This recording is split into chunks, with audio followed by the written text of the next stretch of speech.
परिचय। सर, हम एक फल के अंदर बीज क्यों पाते हैं? श्याम, पादपों में लैंगिक प्रजनन के बाद ही बीज विकसित होते हैं। लैंगिक प्रजनन क्या होता है सर? दो युग्मकों के मिलने से एक नया जीव उत्पन्न होता है। इस प्रक्रिया को लैंगिक प्रजनन कहते हैं।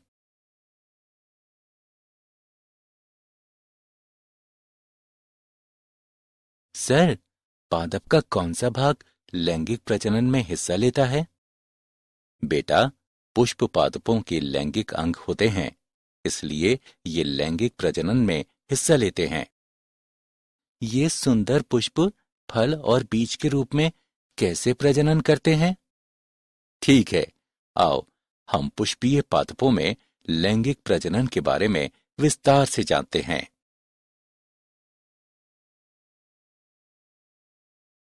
उद्देश्य।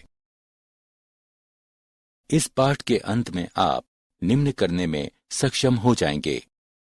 एक पुष्प के हिस्सों की पहचान करना, पुंकेसर की संरचना और लघु बीजाणुधानी की प्रक्रिया को समझना, जायांग की संरचना और गुरु बीजाणुधानी यानी बीजांड की प्रक्रिया को समझना, परागण को समझना और परागण के विभिन्न कारकों की पहचान करना, निषेचन के प्रकारों को समझना, भ्रूणपोष, भ्रूण, बीज और फल के विकास को समझना।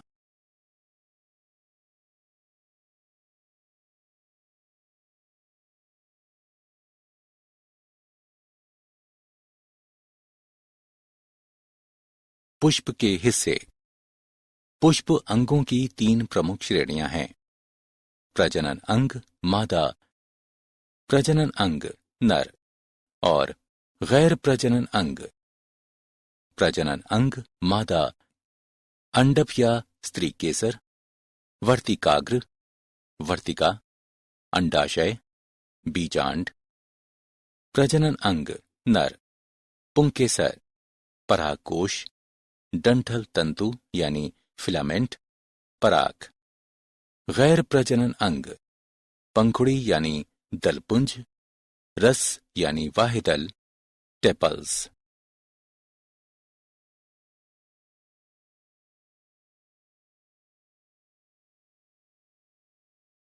निषेचन पूर्व घटनाएं। पुष्पी पादपों में लैंगिक प्रजनन में निषेचन से पूर्व निम्न घटनाएं होती हैं। लघु बीजाणुधानी और परागकण का विकास, गुरु बीजाणुधानी एवं मादा युग्मकोद्भिद का विकास।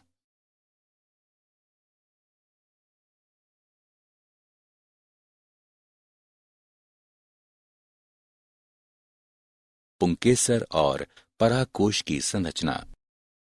पुंकेसर की संरचना।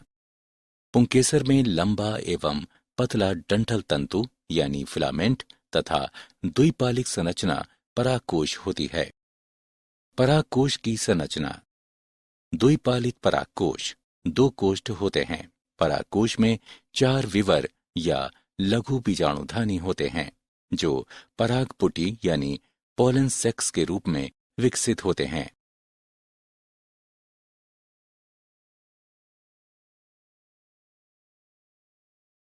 लघु बीजाणुधानी और परागकण का विकास। लघु बीजाणुधानी। परागकोश में प्रत्येक द्विगुणित मातृ कोशिका अर्धसूत्री विभाजन द्वारा 4 अगुणित लघु बीजाणु या लघु बीजाणु चतुष्क का निर्माण करती है। हर अगुणित लघु बीजाणु एक विस्तृत दीवार पर पनपते हैं और सूत्री विभाजन के द्वारा परागकण बनाते हैं। परागकण नर युग्मकोद्भिद का प्रतिनिधित्व करता है। इसमें 2 सतही भित्ति होती हैं, बाह्यचोल और अंतःचोल। बाह्यचोल में रंध्र होते हैं, जिन्हें जनन छिद्र कहते हैं। परागकण के परिपक्व होने पर उसमें 2 कोशिकाएं, कायिक कोशिका और जनन कोशिका समाहित होती है।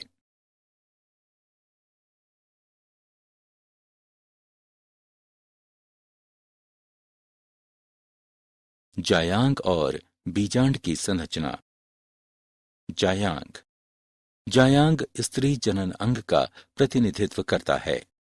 इसके 3 भाग होते हैं: वर्तिकाग्र, वर्तिका, अंडाशय।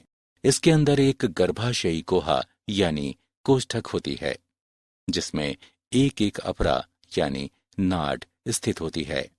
अपरा से गुरु बीजाणुधानी या बीजांड निकलता है।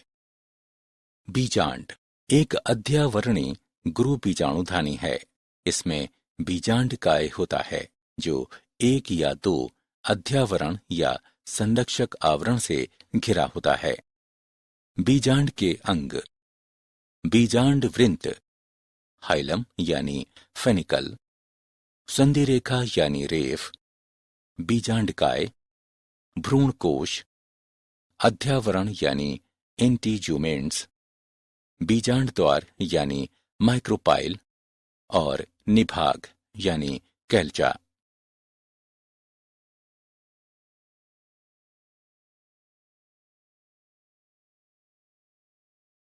गुरु बीजाणु जनन और मादा युग्मकोद्भिद का विकास। गुरु बीजाणु जनन की प्रक्रिया विकसित होते बीजांड के बीजांडकाय के अंदर घटित होती है। एक प्रसूतक कोशिका बीजांडकाय में बीजांड द्वारी शीर्ष पर विभाजित होती है। एक प्रसूतकीय कोशिका बाह्य भित्तीय कोशिका और आंतरिक बीजाणुजन कोशिका में विभाजित होती है। स्पोरारॉग्नोस कोशिका गुरु बीजाणु मातृ कोशिका की तरह व्यवहार करती है। गुरु बीजाणु मातृ कोशिका के अर्धसूत्री विभाजन से 4 गुरु बीजाणुओं का उत्पाद होता है, जिनमें से एक कार्यशील होता है और अन्य 3 अपविकसित यानी अपभ्रष्ट हो जाते हैं। कार्यशील गुरु बीजाणु समसूत्री विभाजन से स्त्री यानी मादा युग्मकोद्भिद यानी भ्रूणकोश के रूप में विकसित होता है। मादा युग्मकोद्भिद में 8 केंद्रीय न्यूक्लिएट यानी भ्रूणकोश की रचना करते हैं। भ्रूणकोश की 3 कोशिकाएं, 2 सहायक कोशिकाएं और बीजांड द्वारी शीर्ष स्थित एक अंड कोशिका अंड उपकरण का निर्माण करती है। 3 प्रतिव्यासांत एंटीपोडाल कोशिकाएं निभागीय छोर पर होती हैं। केंद्रीय कोशिका में 2 ध्रुवीय न्यूक्लियाई होती हैं।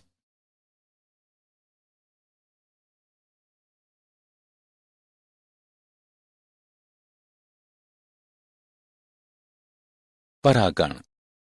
परागकण के नर परागकोश से स्त्री केसर के वर्तिकाग्र तक स्थानांतरण या संचारण को परागण कहा जाता है। परागण 3 प्रकार के होते हैं: स्वयुग्मन यानी ऑटोगैमी, एक ही उसी पुष्प में परागकोश से वर्तिकाग्र तक परागकणों का स्थानांतरण है। स्वपरागित पुष्पों में परागकोश एवं वर्तिकाग्र एक दूसरे के पास अवस्थित होते हैं और स्वपरागण या ऑटोगैमी को सुलभ कराते हैं। सजात पुष्पी परागण एक ही पादप के एक पुष्प के परागकणों का दूसरे पुष्प के वर्तिकाग्रों तक का स्थानांतरण होता है। पर निषेचन इसमें भिन्न पादपों के परागकोश से भिन्न पादपों के वर्तिकाग्र तक परागकणों का स्थानांतरण होता है।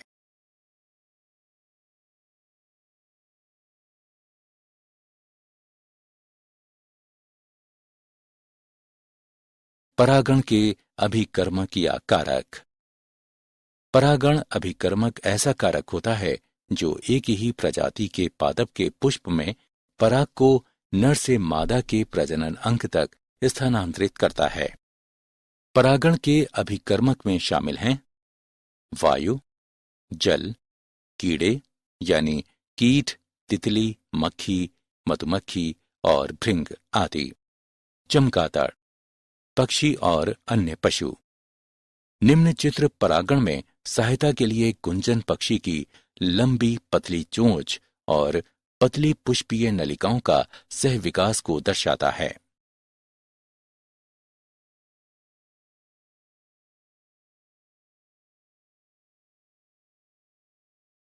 पराग, स्त्री केसर, संकर्षण यानी पारस्परिक क्रिया। सुयोग्य परागण द्वारा परागकण किसी जनन छिद्र के माध्यम से एक पराग नलिका उत्पन्न करने हेतु वर्तिकाग्र पर अंकुरित होते हैं। परागकण के तत्व अंडाशय में स्थित बीजाणु बीजांड द्वारी शीर्ष तक पहुंचने के लिए पराग नलिका के माध्यम से गमन करते हैं। इसके पश्चात पराग नलिका तंतुरूप समुच्चय के माध्यम से एक सहायक कोशिका में प्रवेश करती है।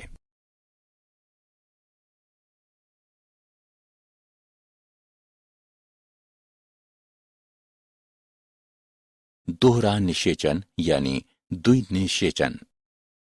एक सहायक कोशिका में प्रवेश करने के पश्चात पराग नलिका द्वारा जीव द्रव्य में दो नर युग्मक अवमुक्त किए जाते हैं। एक नर युग्मक अंड कोशिका की ओर गति करता है और केंद्रक के साथ संगलित होता है। इस तरह युग्मक संलयन पूर्ण होता है। अन्य नर युग्मक केंद्रीय कोशिका में स्थित दो ध्रुवीय न्यूक्ली यानी केंद्रकी की ओर गति करते हैं और उनसे संगलित होकर त्रिगुणित बनाते हैं। इस तरह इसे त्रिसंलयन कहते हैं।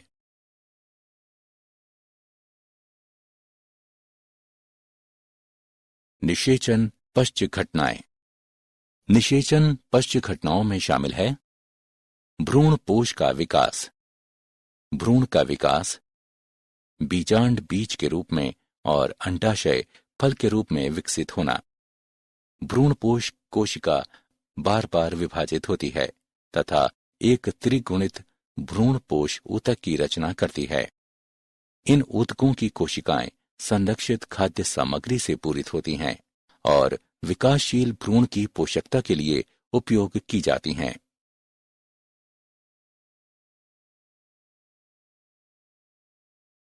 भ्रूण विकास। गोलाकार, हृदयाकार तथा परिपक्व भ्रूण के निर्माण के लिए युग्मनज प्राक भ्रूण का समसूत्री विभाजन होता है।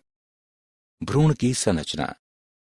एक भ्रूण में समाहित होते हैं एक भ्रूणीय अक्ष, दो बीजपत्र यानी डाइकोट में और एक एक बीजपत्र यानी मोनोकोट्स में। बीजपत्र के स्तर के ऊपर भ्रणीय अक्ष की प्रोटीन यानी एपिकाटील बीज पत्रोपत्रिक होती है जो प्रांकुर या स्तंभ सिरे पर प्रायः समाप्त होती है। बीज पत्राधार में बीज पत्रों के स्तर से नीचे बेलनाकार प्रोटीन जो कि मूलांत सिरा या मूलज के शीर्षांत पर समाप्त होती है।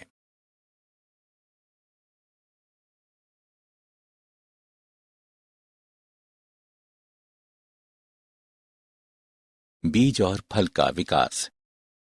निषेचित बीजांड बीज बनता है। अध्यावरण बीज का आवरण बन जाता है जिसे बीजचोल कहते हैं। परिपक्व बीज दो प्रकार के हो सकते हैं, एल्बुमिनियस और गैर एल्बुमिनियस। फल एक परिपक्व अंडाशय होता है जिसके अंदर बीज होते हैं। अंडाशय की दीवार फल की दीवार यानी छिलके के रूप में पतल जाती है जिसे फल भित्ति कहते हैं। मांसल फल के फल भित्ति में शामिल है अंता फल भित्ति यानी बीज के चारों ओर, मध्य फल भित्ति यानी मांसल भाग, बाह्य फल भित्ति यानी त्वचा। क्या आप जानते हैं परागकणों को शर्करिक विलयन विलयन की सांद्रता 2% से 20% के बीच में डालकर पराग नलिका के उत्पादन को कृत्रिम तरीके से उत्प्रेरित किया जा सकता है।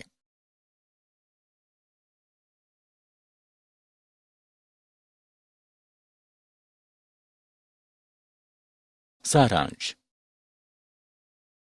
आइए हमने जो कुछ सीखा उसे संक्षेप में दोहराएं। पादप के पुष्प में निहित होता है नर जनन अंग यानी पुंकेसर, मादा जनन अंग यानी स्त्री केसर और गैर जनन अंग। परागकण परागकोश के लघु बीजाणुधानी के अंदर विकसित होते हैं।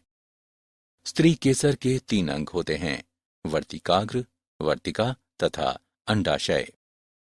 गुरु बीजाणुधानी प्रक्रिया के बाद एक 7 कोशिकीय एवं 8 न्यूक्लीकृत भ्रूण कोश का निर्माण होता है।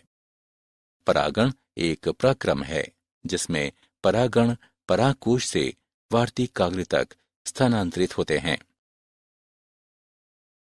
आवृत्तिबीजी दोहरा निषेचन प्रदर्शित करते हैं क्योंकि प्रत्येक भ्रूण कोश में 2 संलयन, युग्मक संलयन तथा त्रिसंलयन होते हैं। युग्मनज भ्रूण तथा प्राथमिक भ्रूणपोष कोशिका भ्रूणपोष ऊतक गठित करती है। निषेचन के पश्चात अंडाशय फल के रूप में तथा बीजांड बीज के रूप में विकसित होता है।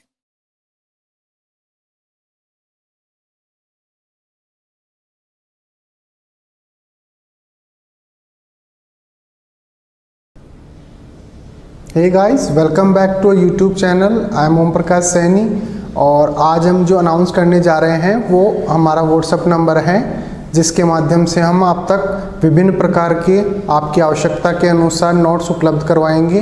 आपको अपना सब्जेक्ट और क्लास लिखकर हमें व्हाट्सएप करना है। आपको तुरंत आपके सब्जेक्ट के और आपकी क्लास के पूरे नोट्स जो भी अवेलेबल होंगे वो सेंड कर दिए जाएंगे। हमारे जो व्हाट्सएप नंबर रहेंगे वो हैं 86 96 60 85 41। आप इस नंबर पर हमें व्हाट्सएप कर सकते हैं। आप इस पर कॉल ना करें, कॉल रिसीव नहीं कर पाएंगे क्योंकि काफ़ी स्टूडेंट्स होते हैं वो कंटिन्यूसली इस पर कॉल करते हैं। Thank you so much.